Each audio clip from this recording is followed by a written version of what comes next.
know for a fact I muted it that time. Good evening. I am Sentient Dessert. I will be your pilot tonight. Tonight we are going to be flying through the lands of the Jiggly Jigsaws. Jigsaw puzzle. We're going to be cruising at about 200 feet. Please enjoy the in-flight music. Been specially curated for this channel. Please enjoy the broadcast. Captain out.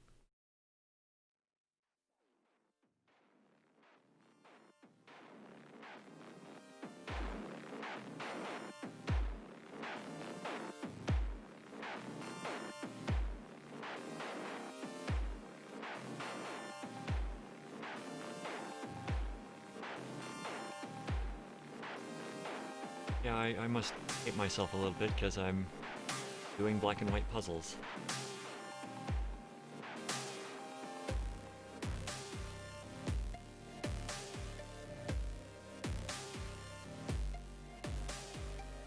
A little bit harder because you have to pay attention. Or two shades of gray.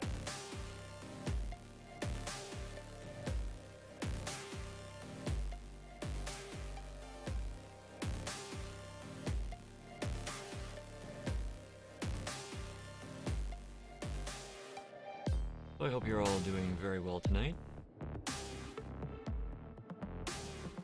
Been a nice, productive day for me.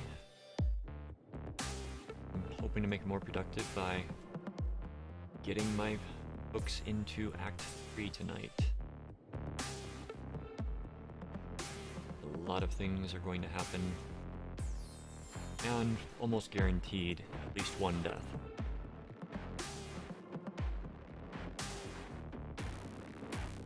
And then I have to write Act 3 again.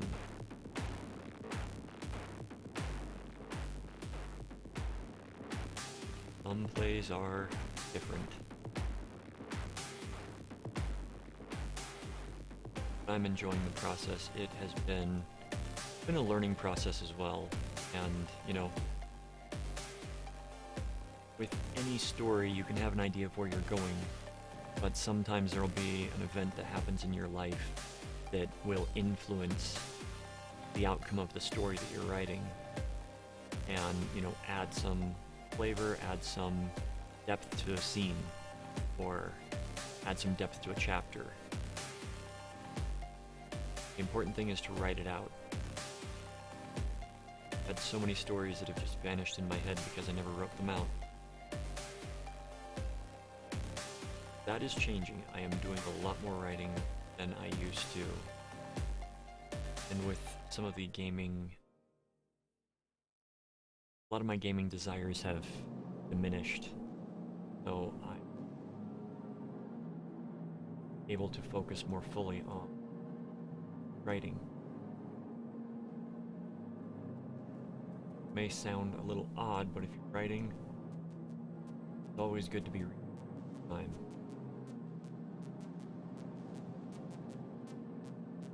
Because what you are reading may influence what you are writing. I'm not talking about like stories and stuff like that. I'm talking about vocabulary expansion. The more you learn, the more you see how others play with words, the more you can start playing with them on your own. If you ever come across a word that you do not know in a book, write it down, look it up later, find out what the actual definition is. If it's important to the context of the story, find out what that word means sooner. Because you'll occasionally come across words in older books that have fallen out of use. And if you are reading Shakespeare, yeah, you're going to be learning new words, new phrases, and trying to understand what the hell is being said. But I guarantee you, it's all a lot simpler than a lot of teachers and a lot of academics make it out to be.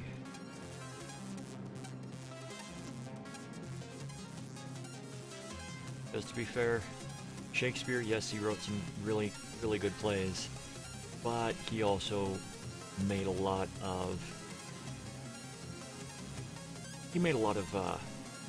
dick jokes, made a lot of what we would consider crass humor these days. That was where a lot of his comedy came from, because he wasn't writing the plays for the upper crust, the elites, the nobility. He was writing the plays for the common man, because at that time,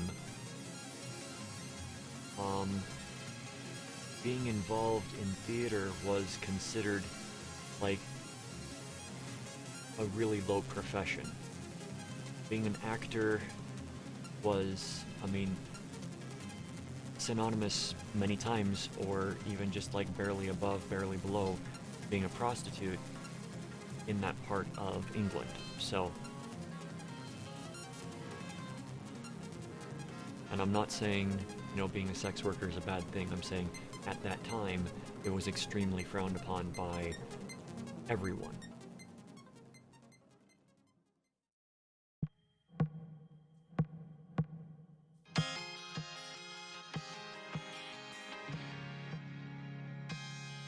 I'm of the opinion that, you know, all work is technically prostitution, because you are selling your body to somebody else. It's just that some choose to do it more literally than others, and they should not be made to feel bad for that. They should have the same protections as everybody else in society. Really hate the prudes that, oh, my religion says that you can't do this. Nah. Your religion doesn't dictate how others should live.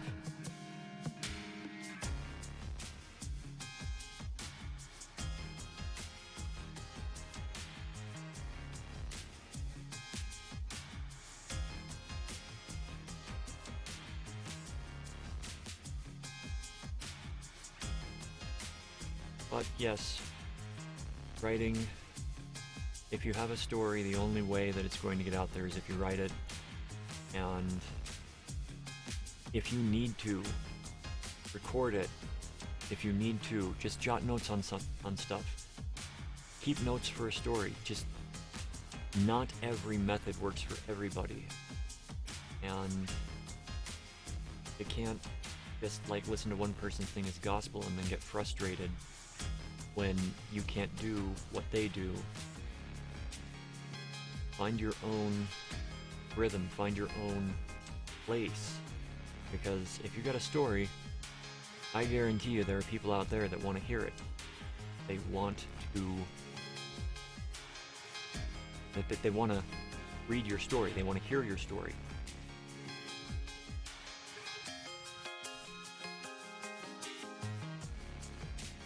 And if your story reaches enough people, then there's a good chance that they will tell other people. I mean, the best evidence for, you know, getting out there and writing because people want to read stuff is a place like AO3, Archive of Our Own, because they are literally writing fiction without compensation. They're hosting, I mean, I'm not going to get into all the semantics in it, but they are basically a place for people to write fan fiction and share it. And to anybody that says that fan fiction isn't real writing, almost all writing is a form of fan fiction. And that is a hill I will die on.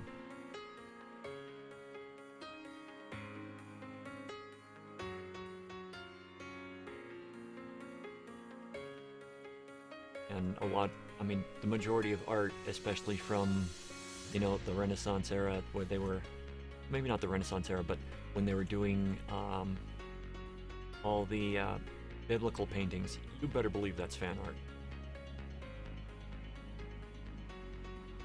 That is fan art in the Sistine Chapel is painted with fan art, yes. Commissioned fan art, nonetheless. And that, I know a lot of people that's going to make them a bit angry. But, you know, fan art is defined as art that is made about a subject that somebody is a fan of, and yeah, that kind of is the in chapel feeling.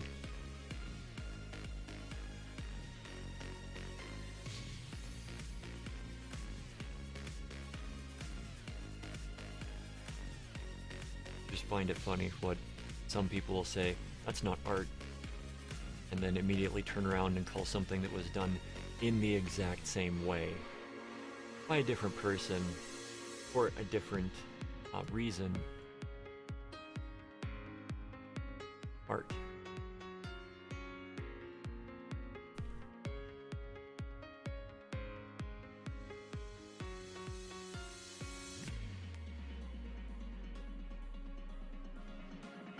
I mean, even if you're doing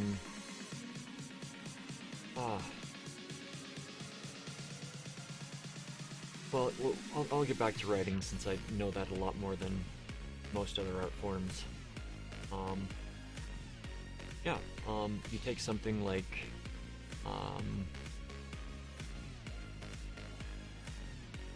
Good Omens. Good Omens is a wonderful example. It is a form of fan fiction because it is someone that took the idea of, Armageddon and turned it into, well, two people took the idea of Armageddon and turned it into a wonderful story about an angel and a demon that did not want to partake in Armageddon. They had other plans. They got used to their life on Earth.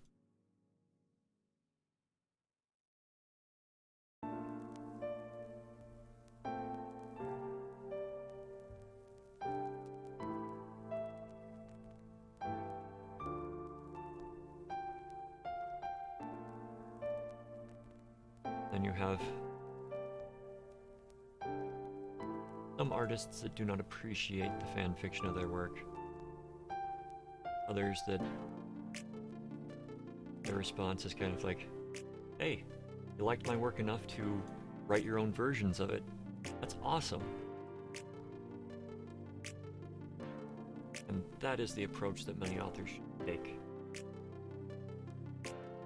Because it does not detract from their own work, and to be fair, it brings more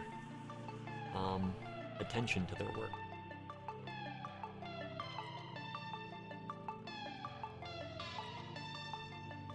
Almost every time I've run across the thing of fan fiction, fan art, something that was fan-made, and I liked it, there's a good chance I sought out the original to find out what was going on.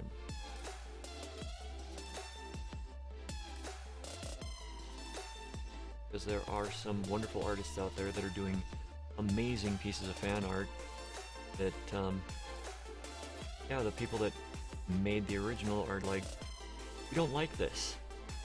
We don't think you should be doing this. And I'm not talking about racy stuff, I'm talking about just like generic, I like this character, I'm doing them in my style. And yeah.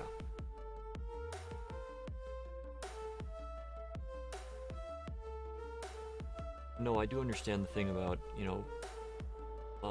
copyright and all that when it comes to issues like that, but there's very little to see in a lot of these pieces of artwork and these stories that make it sound like they are, oh, these are my characters. No. Virtually every single piece of fan fiction that I've seen in like the last 20 years, or rather from the last 20 years, have been written in the wake of, what is her name? not going to name her, but I think we all know the person that made gothic vampires popular in the 90s. Yeah, anybody that was making fan fiction involving her characters, many times they got met with a cease and desist letter. They got threatened with legal action. That is how you alienate fans. That is how you make people that could have been fans move on to another book, move on to another writer, because it reflects reflects on the character of the author.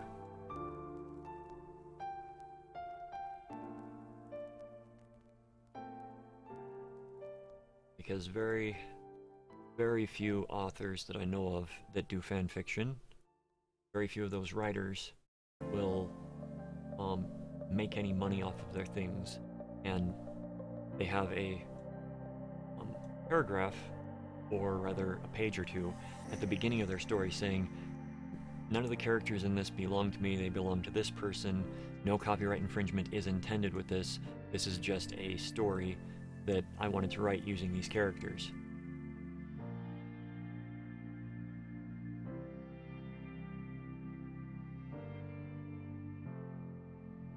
And honestly, a part of me really feels like if the characters were good enough that enough people actually latched on, enough people, if the characters and the story became part of our culture, then those characters, those stories no longer belong to the creator. And I feel the same with art, I feel the same with a lot of TV shows. And yeah, it can get dicey with something like TV shows, but after a certain point, it's like Star Wars. Star Wars belongs to the people, and you know, when George Lucas, in his infinite wisdom, decided to go back and re-edit the original 3 movies and add in scenes that he thought should be in there, or add in CG, it was just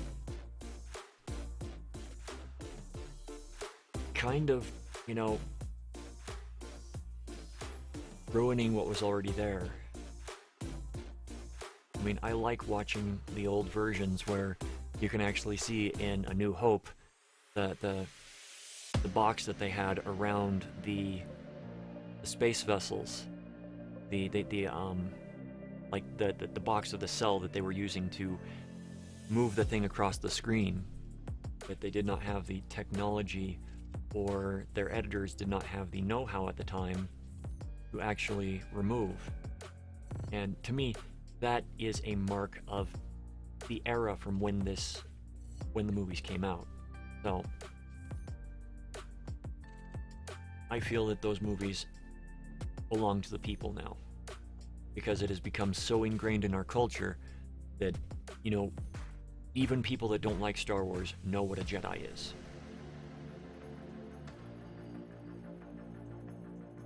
I mean, people, I'm not sure if it's been recognized, but there have been people that have listed their religion as Jedi in some countries on their census. So it is one of the most well-known things, and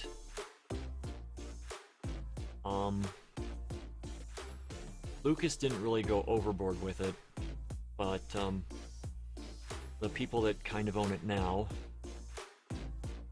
they have not been as kind to certain people regarding it.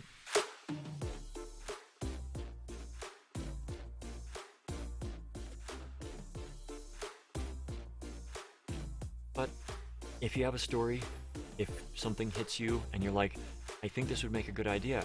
If you're watching a TV show and you're like, they did this wrong, write the story. And I guarantee you, nobody starts out writing good. Good writing comes with practice.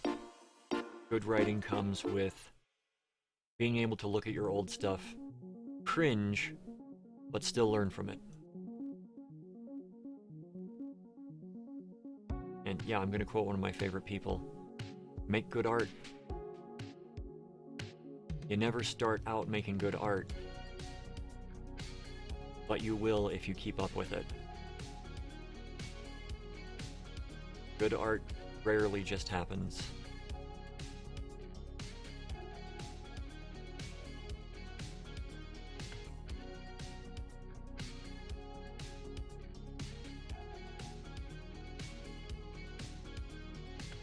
So yeah, I'm gonna be finishing an act for my, or starting an act for my play. I finished the second act last night?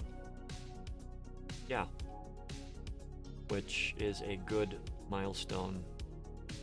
I've got some friends that are gonna be proofing first two acts for continuity and whatnot. So that's... I'm looking forward to hearing back from them. Third act, yeah, it's gonna be fun. Hey PK, you just missed my rant on art.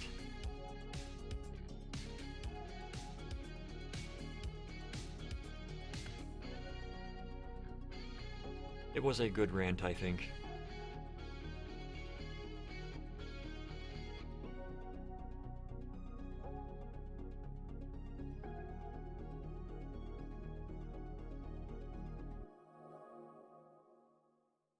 No, it was, the rant mostly was, write, if you've got a story and you just like write it down, because nobody's gonna tell your story unless you tell it. Make the art and realize that you're going to suck at the beginning, and that's normal. That's okay. Just keep at it. And then, you know, going off on certain people that decide that their control of their characters is more important than alienating fans. I mean, can you believe that there were a couple of authors back in like the 80s and 90s that would bring lawsuits against people that wrote fan fiction using their characters? You can probably name who one of them is. The other one, many people don't know about unless they've interacted with that fandom.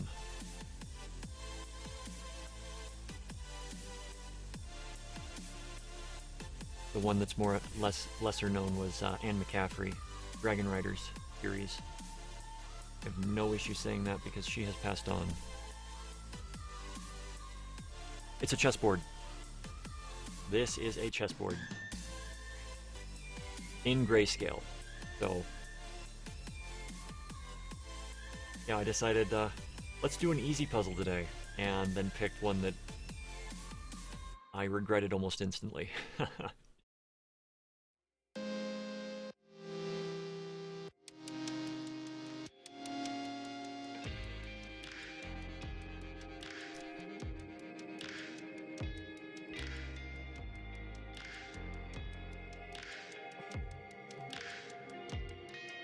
I am unfamiliar with what Castle Kingside is. Never mind, never mind. It's a move in chess.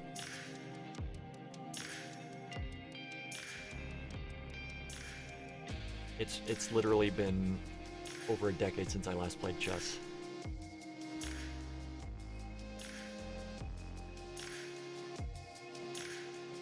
The last time I played a serious game, the other person did not abide by international rules. So it's like, okay, we're at a stalemate. No, we're not at a stalemate. Keep going. We're at a stalemate. Some people just don't like to follow the rules. They need the ego boost to win. Then again, this was also a person that said the moon doesn't rotate.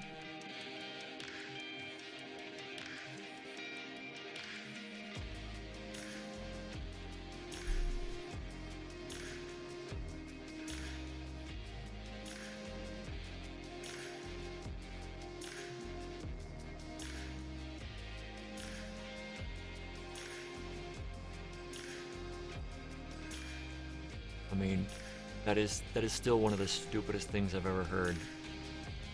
I mean, that's like right up there with the Earth is flat.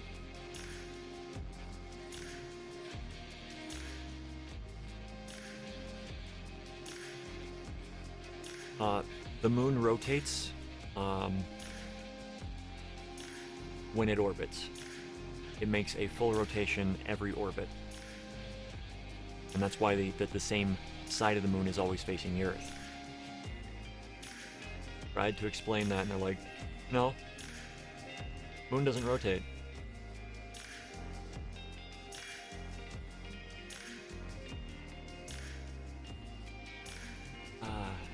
Some people's children.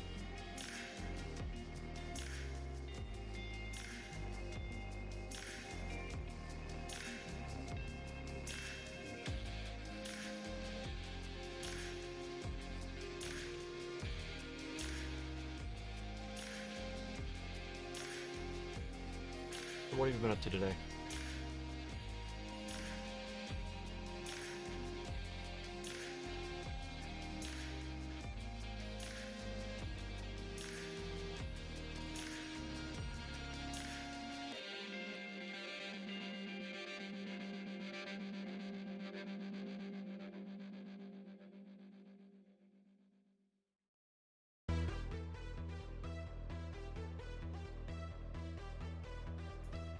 Finished late dinner a bit ago.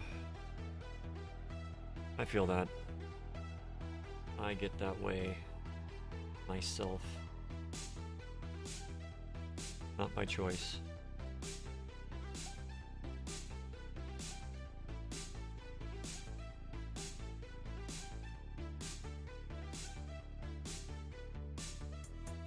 Well, I hope watching the puzzle makes you feel better. Or at least mocking me while I'm making a puzzle.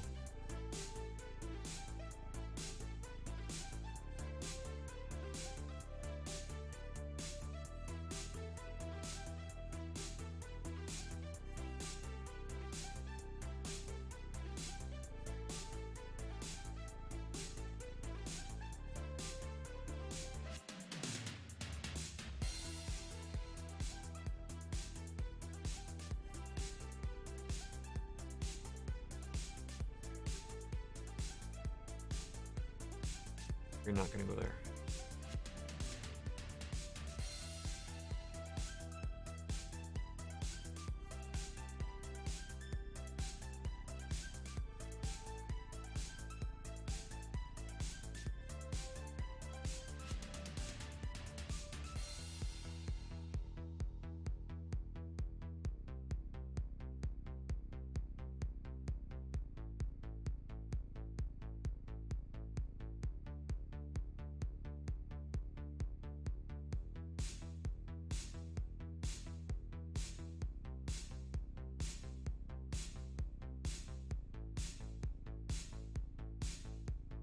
Maybe go over to YouTube and check out the spitting image.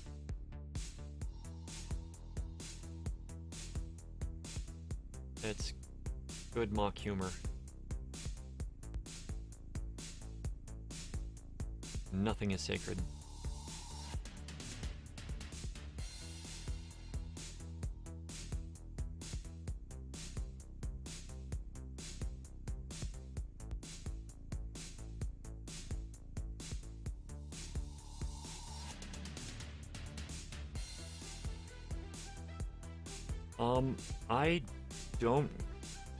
I'm gonna have to learn.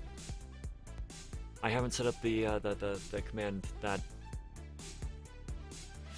No, it doesn't.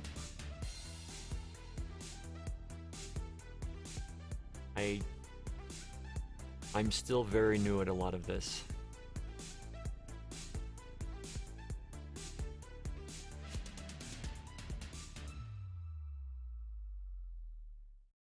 Most of my learning has been moved aside while I'm working on the script.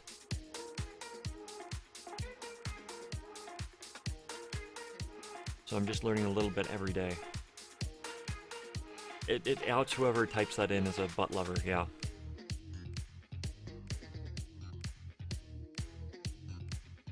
And that probably sounds really weird to anybody that's watching this and not reading chat. I'll let it stay that way. Means you should come and view my stream. I'm on Twitch. I'm Sentient Dessert on Twitch. Come see me. Come find me. Come mock me in chat as my friends do.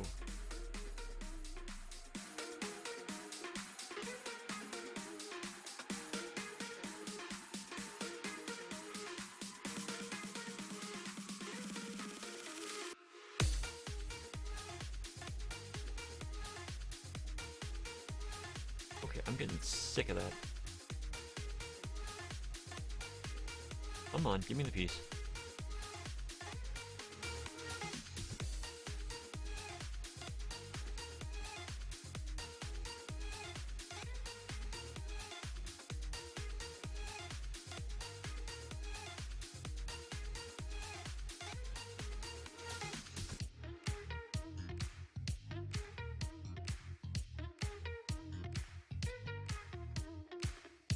I think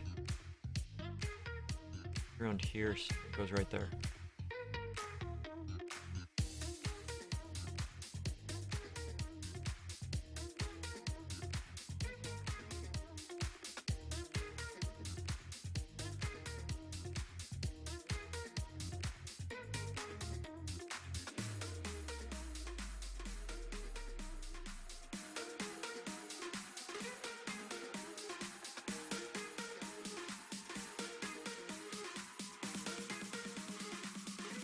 Or just the grid, it would be a lot easier, but it's got pieces on it too.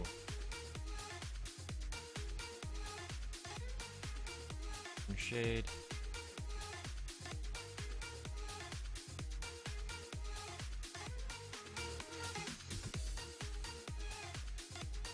Ah, thank you. Thank you. Thank you.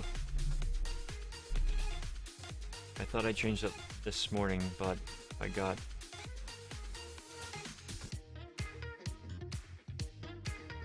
Thank you.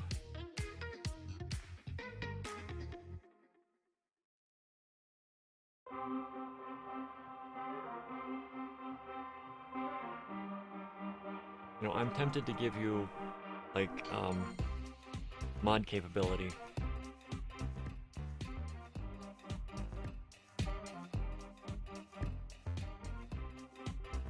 Just because you are the only person that comes in so often.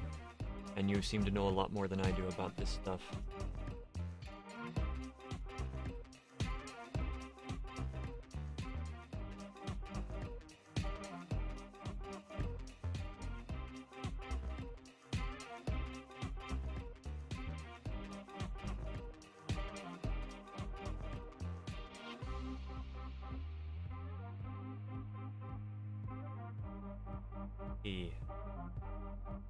Got it.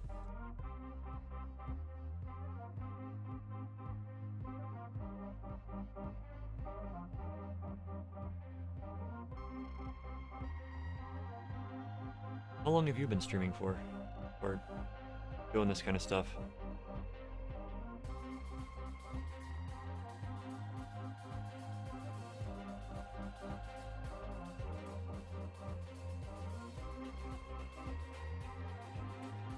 Or would being an avid Twitch viewer be a more appropriate description?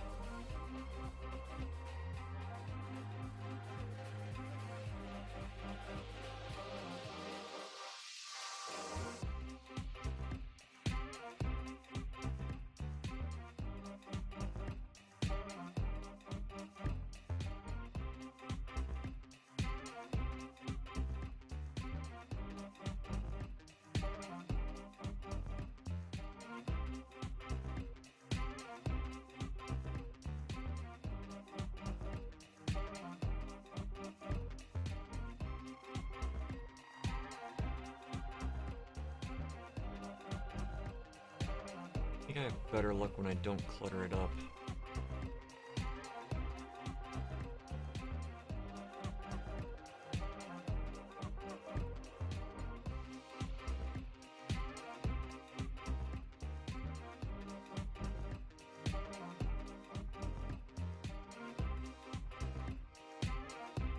Okay.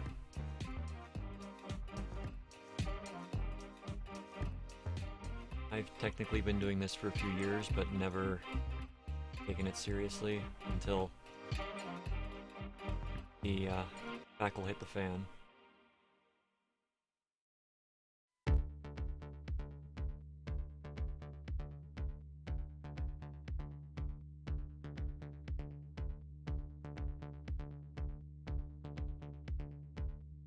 I'm working on other projects as well, trying to get this moving as well.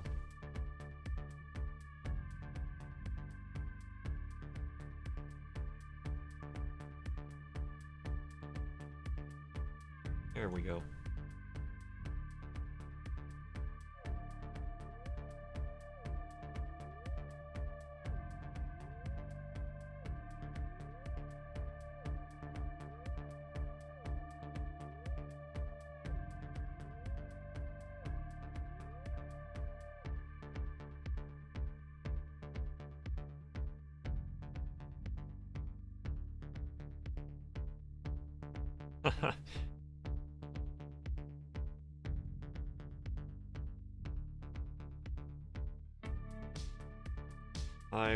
I'll see about changing that. That happened last night when I got raided.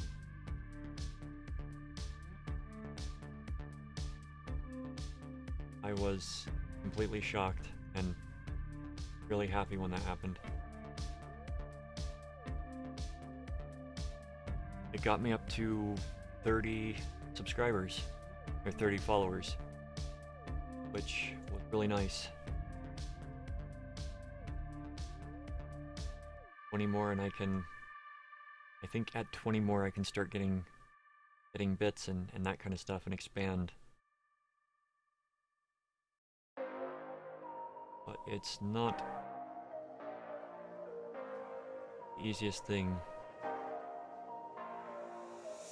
especially when you have major self-esteem issues.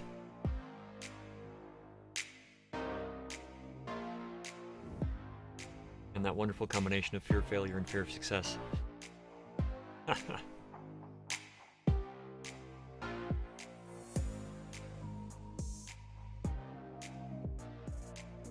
Just makes indecision a crippling problem.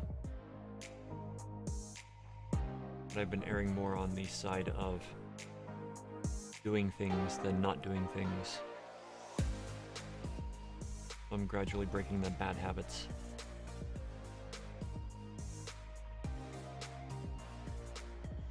Oh.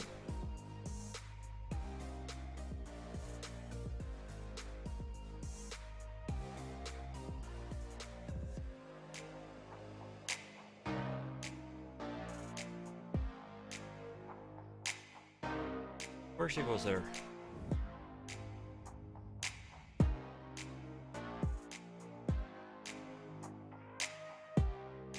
Average of 3 viewers on the stream, 50 followers in a stream, 4 different days in 30.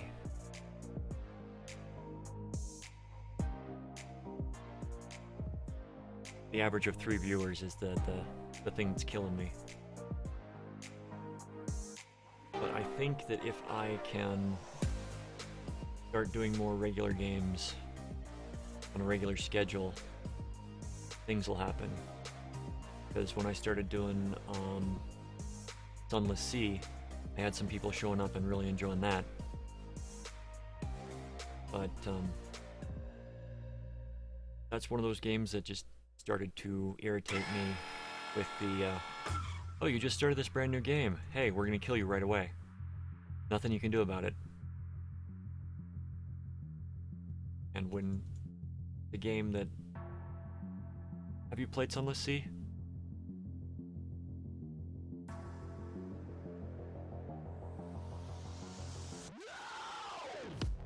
Well, obviously the person in that song hasn't, but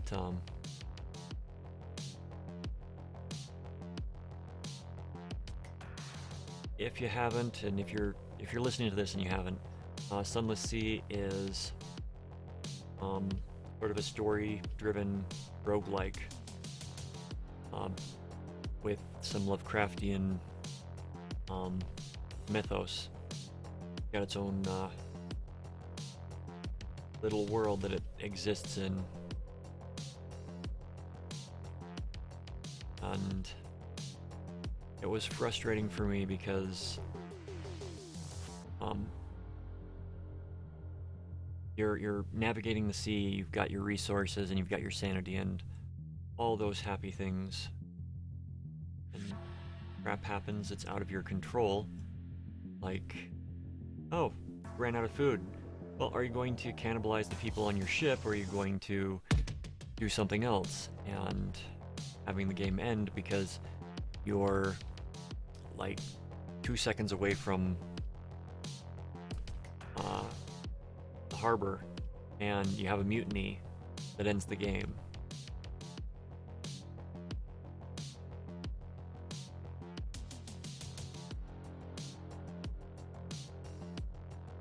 You just start over and you wander out and immediately get the ire of something that can outrun you.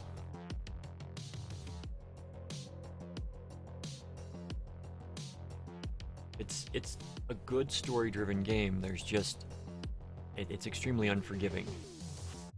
And granted, you can carry some things over, but if you don't do much, you're not able to go out and accomplish a lot, or even a little. You've got very little to carry over, and it kind of screws future plays because it adds upon itself only if you reach certain points. If you don't, then it just subtracts from itself, and you have to basically start over and replaying the same 4 to 5 stories that pop up at the beginning of the game is just monotonous. So, I do recommend giving it a try if you like story-driven games. I just might frustrate easier than others when it comes to progress being hindered.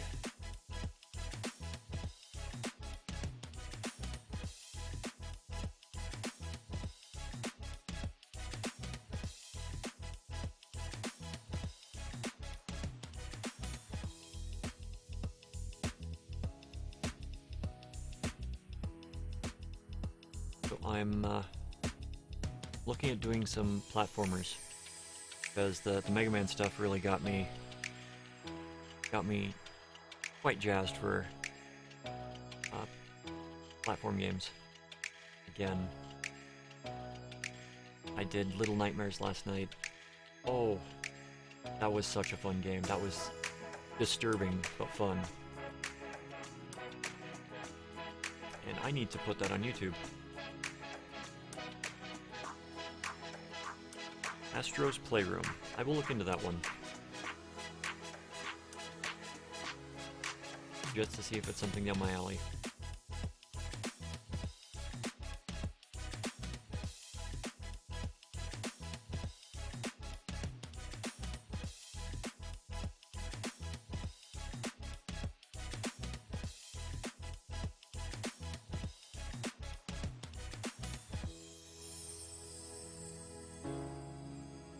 The Spyro games I never had a chance to play. Got it. Okay. I will look into it and I will see what the game is and why it is. See if it's actually deserving of that price tag. But the Spyro games I never played, and I have them now, so I'm going to be doing. I'm gonna see if I can do a playthrough of all of those. Well, the first 3, I think.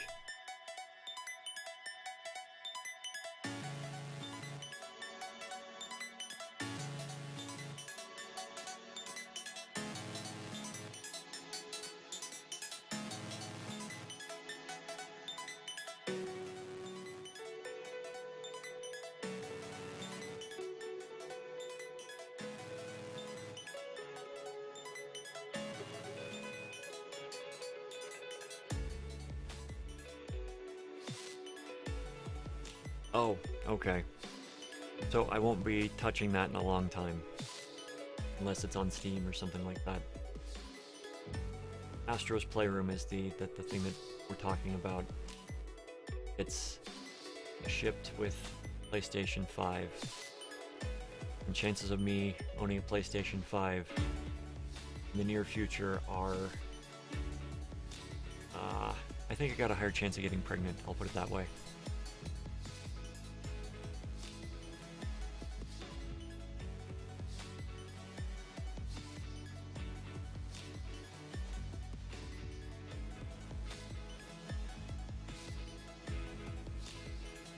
I mean, I could get pregnant if I met a face hugger.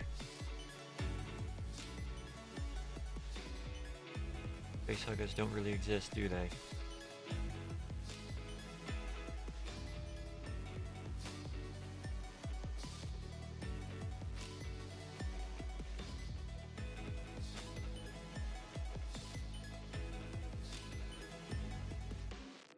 Which is probably a good thing because I know people that would use that as like the old prank of leaving a bag of flaming crap on somebody's doorstep.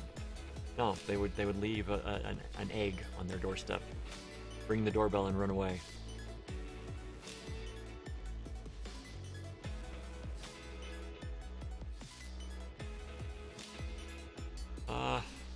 No.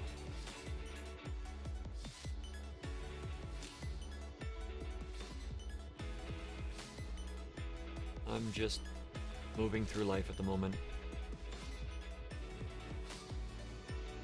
I got a few things to work out in my head before attempting anything like that again.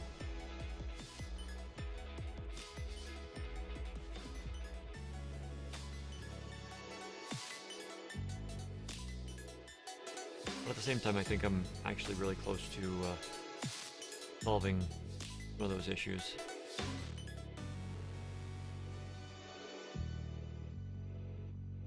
Always good when your mental health gets better. Like, I had a meeting with my therapist this past week. Yeah. And, you know, I had nothing but good news to report, which, you know, I'm a chronic depressive. No, that's totally good. You got, I mean, the PS5, if you're not wealthy, if you're poor, and a PS5 is going to be something that you're going to have a lot of fun with, get it, because it's going to last you a long time. And, you know, some people will spend like $200 on something that will last maybe an hour or an hour and a half. So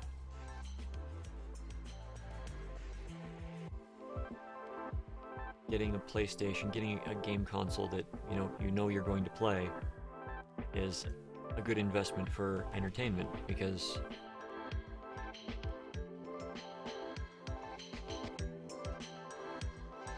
you just have something that's there and it's not going to be fleeting.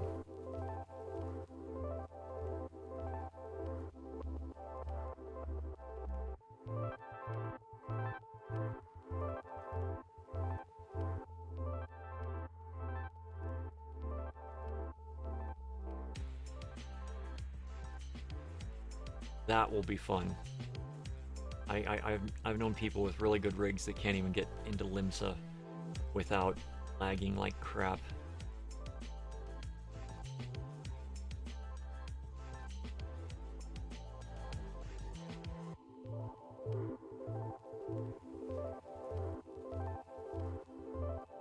And again, for those that do not understand what I'm talking about, Limsa is one of the cities in Final Fantasy XIV, and it is the hangout spot for a lot of people, because it is very, very close to trading stalls. You can zone in, get your stuff done, and then leave, but sometimes it's faster just to go to one of the other cities, because by the time you zone in, you could have gotten all your work done in the other cities,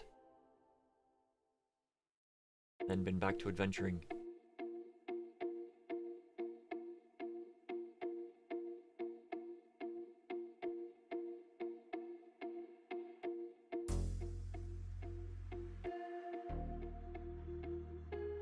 Solid state would help. Solid state when I built this machine was like seven or eight times as expensive as a hard drive.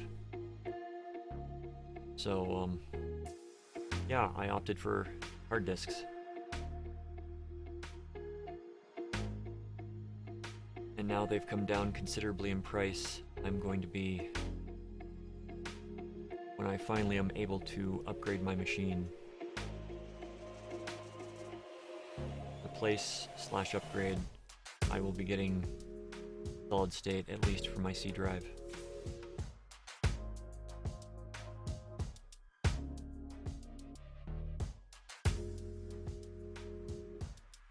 It's nice to have the computer boot up in, 20 seconds.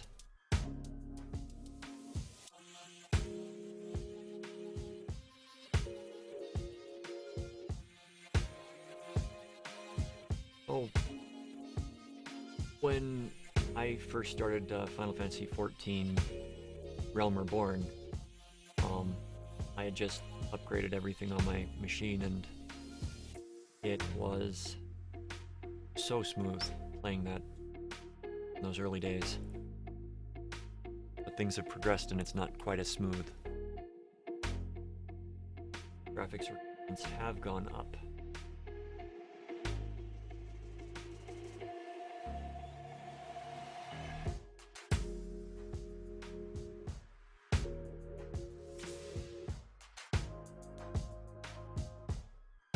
Not to mention system requirements. Not always the graphics.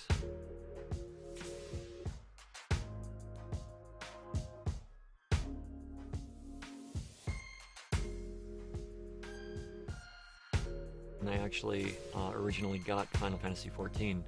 I pre-ordered it. And I don't mean Realm Reborn, I mean I've got the pre-order box for Final Fantasy XIV on my shelf. But I could not run the game. My machine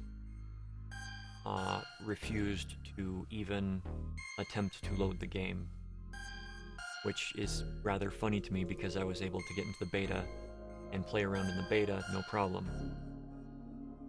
So between beta and release, they put a restriction in the game to prevent computers without certain specs from running it. I had to wait a while until I could upgrade my machine.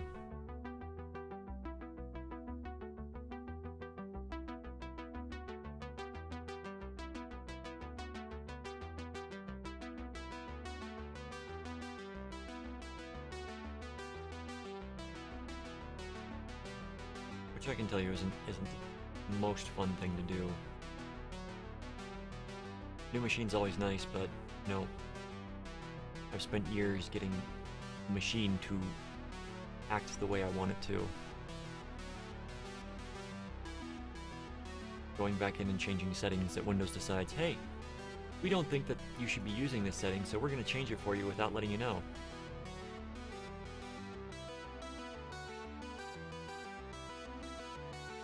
Character number?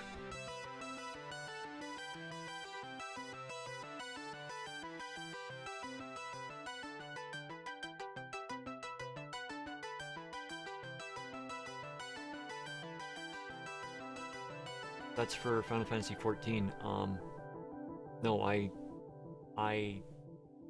was in school when it dropped, and I would have joined a lot sooner if if at the time I had faith in my ability to get my schoolwork done and not play the game. So I had the game like Realm Reborn well before.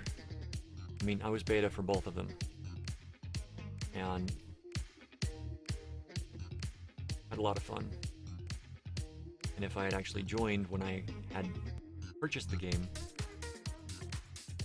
second time,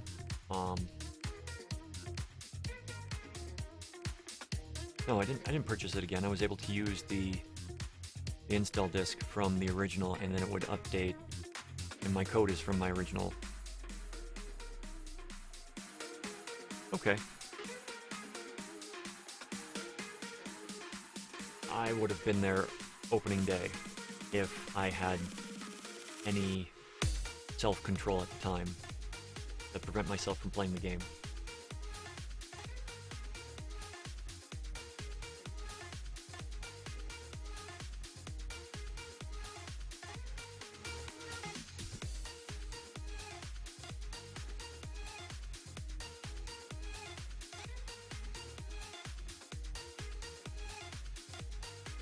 So yeah, character number might be low, but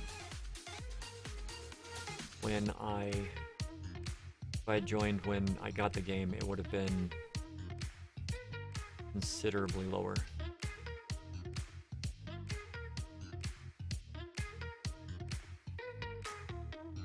Yeah, I didn't have money for the last CE, and when I tried to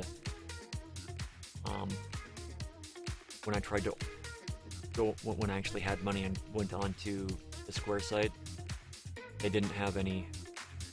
It was pre-order only for the collector's edition, which honestly is bullshit.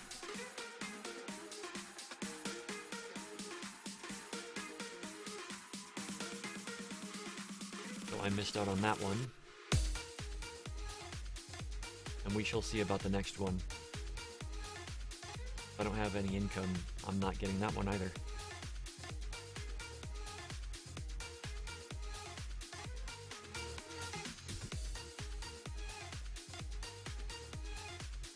I like the collector's editions because of the,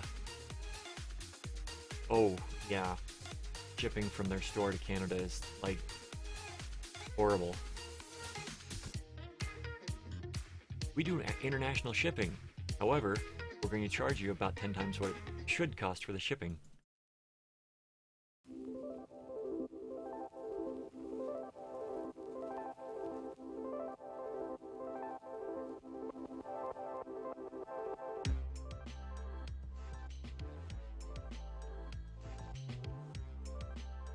There we go.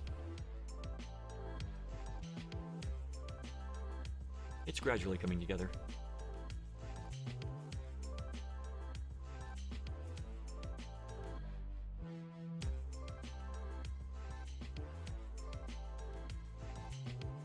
But I think that after I've laid the last keystroke on this play, I'll be doing the 5.3 content, the 5.2, 5.25. Whatever is the most recent content, I'm gonna start streaming again. Get that care of. I rather enjoyed Chronicles of Sav.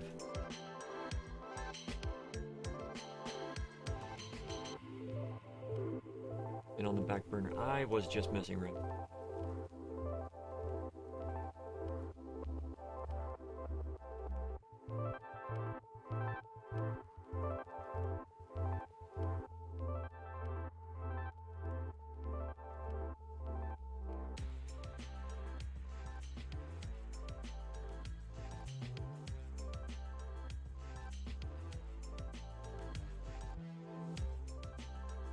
I do miss the game. I really want to get into, get the weapons.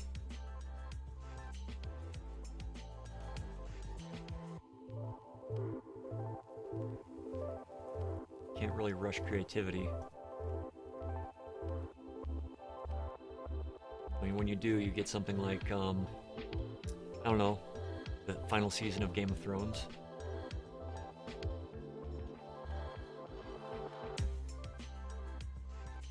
That wasn't rushed.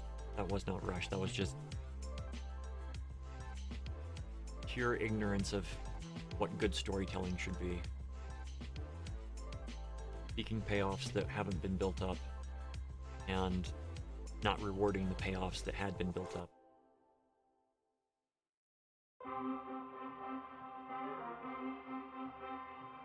Okay, what are you?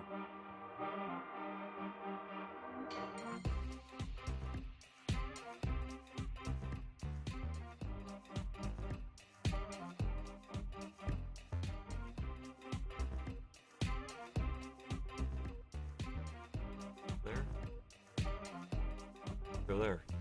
Okay.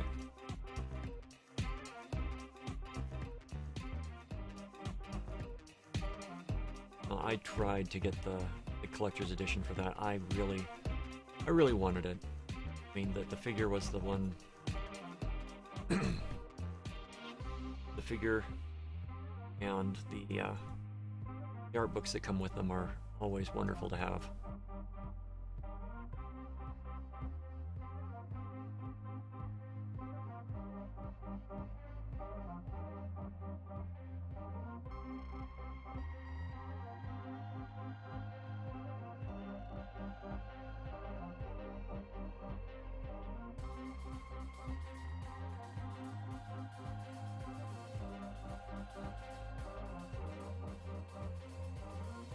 The in-game stuff, not as much for me.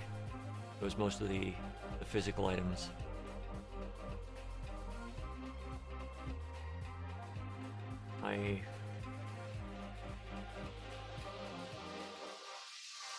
Many years ago when I was like at the height of like buying video games and whatnot, I would always try to get the pre-order specials because back then GameStop actually did decent pre-order stuff because there were no other game stores and pre-orders were sort of a incentive to make sure that there are game sales.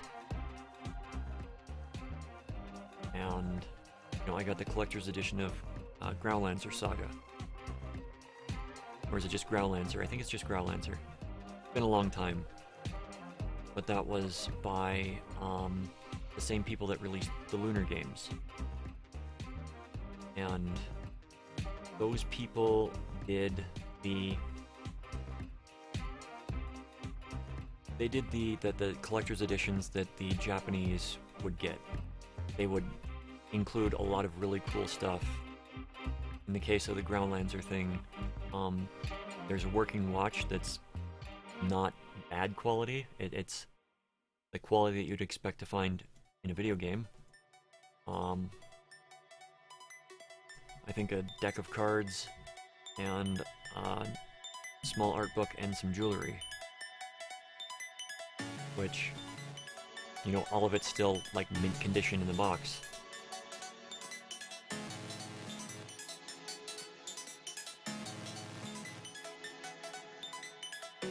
Have we seriously looped around? I think we've looped at the music. Wow, I've been doing this one for an hour.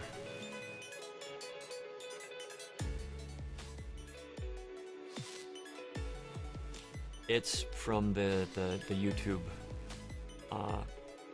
free music to use in your stream, free music to use in your videos, which I am very grateful for.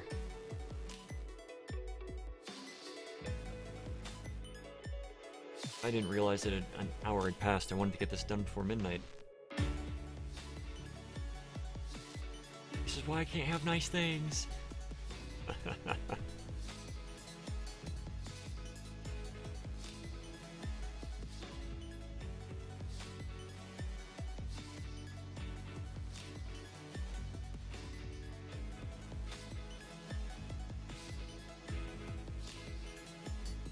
But no, I love the collector stuff.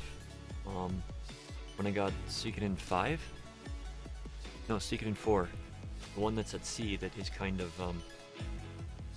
probably one of the worst in the series, just because of, the way it sets some stuff up.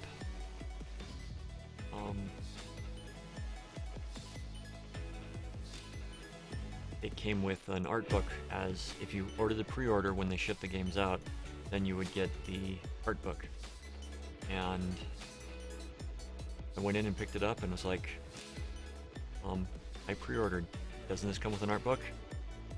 And I could see the person behind the counter was kind of like, damn it. Because anybody that doesn't pick up their pre-order stuff, at least at that time at GameStop, the staff were allowed to have at it. So they would forget, in quotation marks, give the pre-order things to the people that pick them up. unless they specifically asked for them.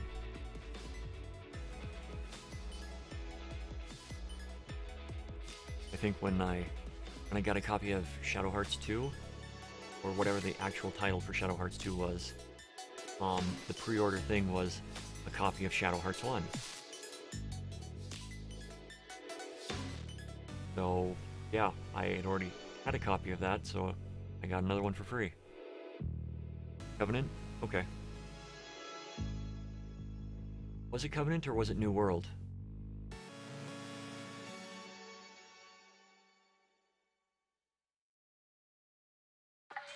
Because I've got both of them. Or were you talking about the music?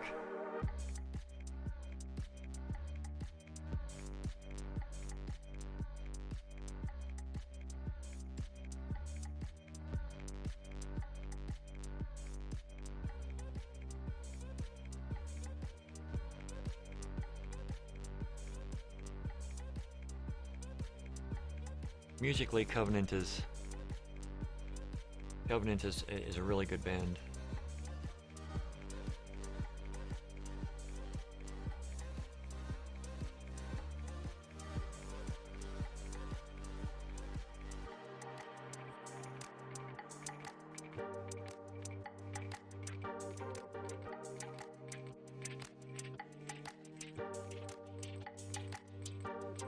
Here we go.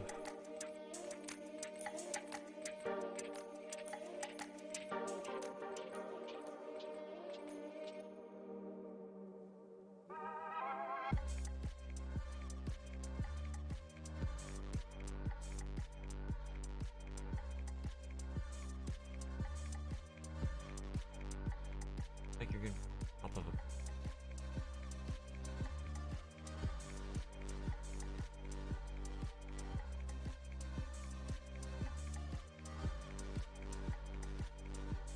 Okay, we will come back to you again.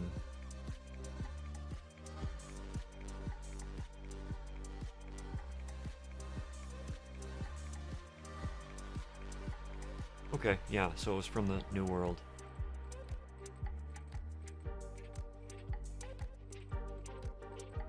Thing is, a lot of my PlayStation 2 games are still sealed because I'm one of those people that's crazy and doesn't open the game until I play it. So I've got those games, I've got a copy of Kingdom Hearts 2. Still sealed. The entire Xenosaga games.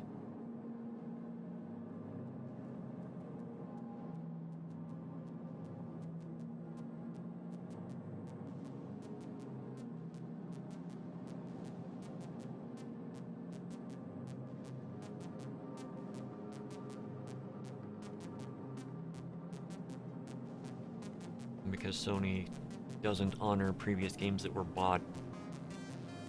Like, the backwards compatibility thing has been an issue for them for a while. But, you know, you should be able to pop in a copy of the game and maybe not get access, but as long as the disc is in there and is being able to be checked, download the game and play it if it's been remastered or whatever for the system.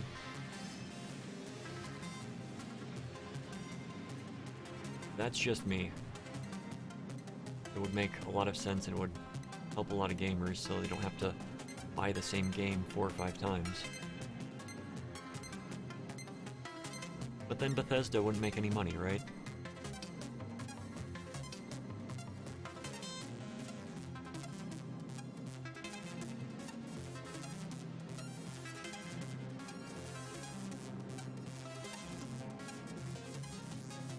Oh, yeah. I mean, I still have memory cards for PS1 and PS2, and what is it, Suikoden 1, you could load the data from that into Suikoden 2 and get access to the main character from the first game, with all of his broken, powerful abilities. So, yeah, I can't transfer that. So it would be nice to have the ability to, but few games I feel utilize the save games as well as they could have.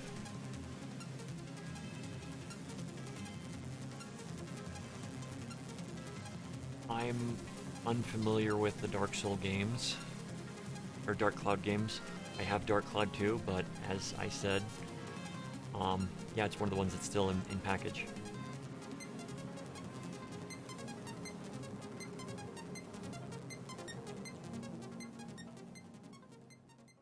Finally!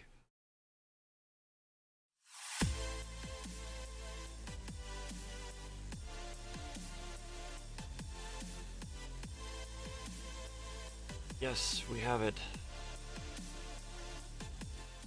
Lower the music volume.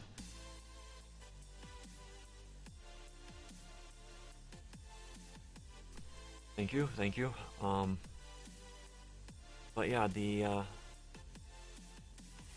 Dark Cloud is one game that I constantly heard people saying this is an amazing game, this is an amazing game, and you know, by the time I actually had the ability to try to track it down, it was impossible to find. And I'm sure that there's a local game store that does everything from pre-Atari to what's new, and I'm sure they've got a couple copies that they'll get in, but it's still one of those ones that the physical copy runs like $150, $100.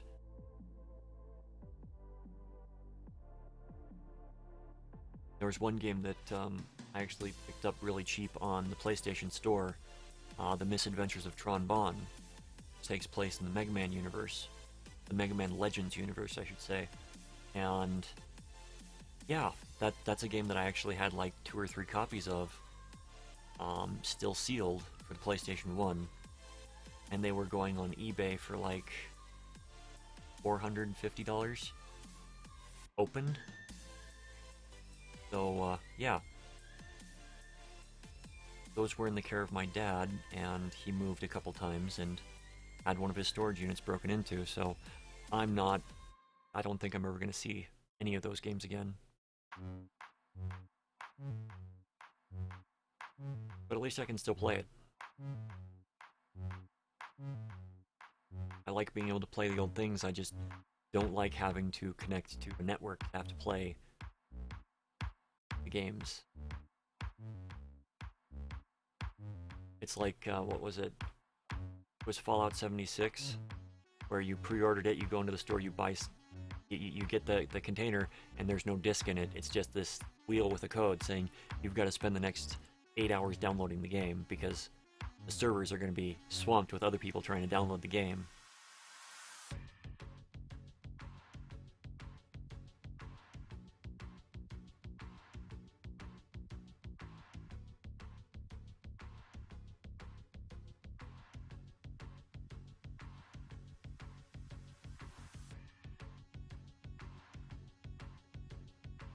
I really do miss the cartridge systems, though.